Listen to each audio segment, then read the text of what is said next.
Uwanja wa Arusha kudumu ndani ya miaka 130. Hii ni Nje ya Box TV update, langu jina ni Christina Mbalku.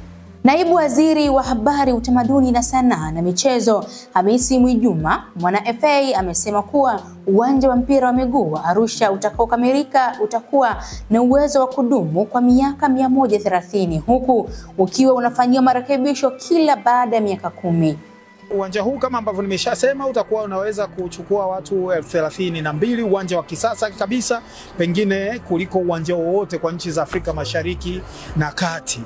Na utakapokamilika Juni 2026, uwanja huu utakuwa na muda wake wa kuishi miaka 130, lakini kutakuwa na marekebisho ya kila baada ya miaka 10, lakini kitu kimoja ambavyo labda vitakuwa na lifespan fupi, tutahakikisha vinafanywa marekebisho kwa kadri ambavyo mkandarasi ameelekeza wakati wa kukabidhi uwanja. Ni kama ile ya Benjamin Mkapa ambapo ulikamilika 2007 na viti vyake vilitakiwa lifespan yake ishie 2014, vikae kwa miaka 7, lakini sasa hivi ndo tunavibadilisha.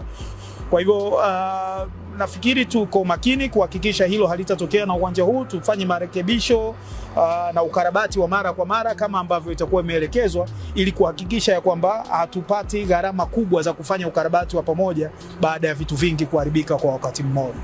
Aidha, Mwijuma amesema kuwa mradi huo umefikia 33% na utakuwa na uwezo wa kuchukua watu 32,000 utakapokamilika ifikapo Juni 2025.